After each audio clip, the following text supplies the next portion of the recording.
Selamat malam saudara. Renungan malam dari Pendeta Dr. Erastus Sabdono menemani malam Anda untuk menuju keperaduan.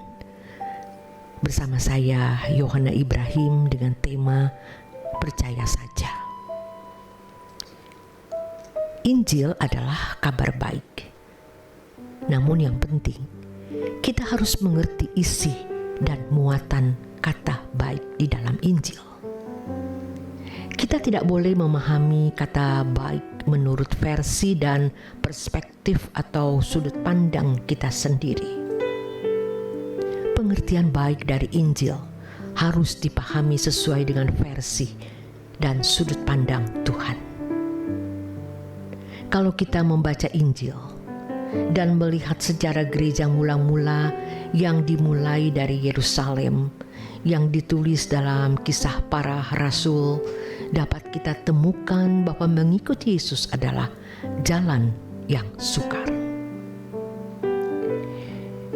Tuhan tidak memberikan garansi, jaminan hidup nyaman di bumi pada hari-hari ke depan yang akan dilalui. Tetapi Tuhan mengajar orang percaya untuk percaya saja. Tuhan menggaransi bahwa mereka yang mengikut Tuhan Yesus tidak akan dirugikan dan tidak akan dipermalukan di kekekalan. Ada orang datang kepada Yesus dan berkata, "Tuhan, aku akan ikut Engkau kemanapun Engkau pergi." Tuhan Yesus tidak menjawab ya ataupun tidak. Tetapi Yesus menyatakan satu pernyataan yang sekilas tidak nyambung dengan pernyataan orang tersebut. Yesus mengatakan, "Serigala mempunyai liang dan burung mempunyai sarang, tetapi anak manusia tidak memiliki tempat untuk meletakkan kepalanya." Lukas 9 ayat 57 sampai 58. Di balik keinginan orang tersebut untuk mengikuti Yesus, ia mau menikmati sebuah kenyamanan.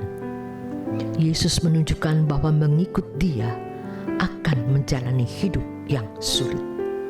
Sebab pengikutnya harus menjalani hidup sama seperti hidup yang dijalani oleh dirinya, yaitu jalan penderitaan dan melakukan kehendak Bapa dan menyelesaikan pekerjaannya. Yesus datang untuk melayani dan memberi diri menjadi kurban bagi tebusan dosa manusia. Ketika Abraham dipanggil keluar dari negerinya dan dari sana keluarganya, Elohim Yahweh juga tidak memberikan jaminan atau garansi bahwa Abraham akan menikmati kenyamanan dalam perjalanan hidupnya ke depan. Abraham harus hanya percaya saja. Abraham harus keluar dari Ur Kasdim. Bertahun-tahun tidak memiliki anak. Bahkan kemudian sampai mati dia tidak menemukan negeri yang dijanjikan.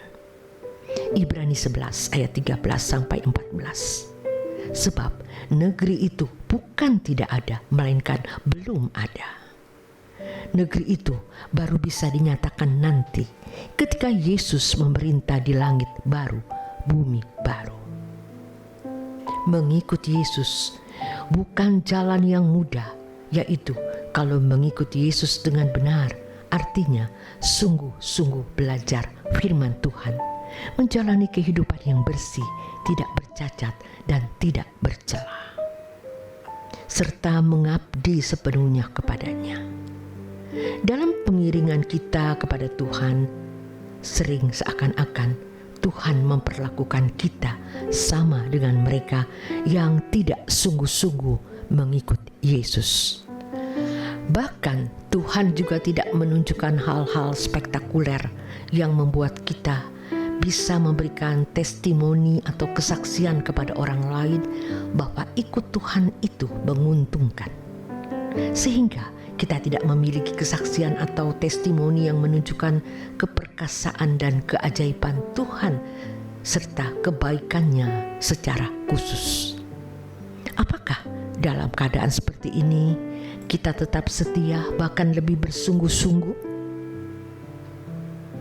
Orang Kristen yang dewasa tidak lagi menuntut harus mengalami mukjizat atau perbuatan Allah yang spektakuler, tetapi lebih mengutamakan bagaimana menjadi seorang yang berkenan di hadapan Allah. Pada umumnya, kita berharap memiliki testimoni yang melalui kita bisa bersaksi bahwa Tuhan kita luar biasa dan menguntungkan. Seperti obat suplemen yang dijual hari ini, supaya diminati maka harus ada testimoni. Dalam pengiringan kita kepada Tuhan, sering tidak ada testimoni yang membuat kita dapat memikat seseorang untuk menjadi Kristen yang sungguh-sungguh. Tidak ada hal-hal yang spektakuler yang dapat kita saksikan. Hal ini bisa membuat hati kita kecut. Namun, kita harus percaya saja. Percaya bahwa kalau kita benar-benar menjalani hidup kekristenan dengan benar, pada saatnya kita dapat menemukan testimoni dari pengalaman pribadi bahwa Allah itu hidup. Testimoni tersebut akan terbangun dalam wujud kehidupan yang tidak bercacat dan tidak bercela. Sukacita di dalam Tuhan dan kebahagiaan dalam pengharapan memperoleh kemuliaan bersama Yesus. Selanjutnya, kita dapat mempersembahkan segenap milik kita untuk pekerjaan Tuhan. Dalam hal ini barulah kita bisa mengalami penderitaan seperti yang dijalani oleh Yesus. Di sini kita baru mengerti Injil yang sejati. Bahwa Injil yang sejati mengubah kita menjadi manusia sesuai dengan rancangan Allah semula. Hal ini menjadi kesaksian atau testimoni bagi dunia. Injil itu kabar baik, tetapi Injil yang benar akan membuat hidup kita tidak mapan di bumi ini, mengganggu kenyamanan dan kemapanan hidup versi dunia. Karena hal ini, banyak orang tidak bersedia menjadi Kristen yang sejati, mengikut Injil yang benar. Bukan saja tidak ada jaminan di hari-hari yang kita lalui ke depan di bumi, melainkan juga membuat kenyamanan dan kemapanan hidup terganggu. Tetapi inilah fakta yang tidak bisa dihindari, bahwa mengikut Yesus harus menjalani hidup seperti yang Yesus jalani. Percaya kepada Yesus berarti mengikuti jejaknya. Tanpa mengalami hidup seperti yang Yesus jalani berarti kekristenan kita palsu. Menjadi keprihatinan yang sangat mendalam bila kita menyaksikan kekristenan palsu yang lebih mendominasi banyak gereja daripada kekristenan yang sejati. Tuhan tidak memberikan jaminan hidup nyaman di bumi, tetapi Tuhan mengajar orang percaya untuk percaya saja. Terima kasih untuk kebersamaan Anda di Truth ID melalui renungan malam. Selamat beristirahat. Tuhan Yesus memberkati.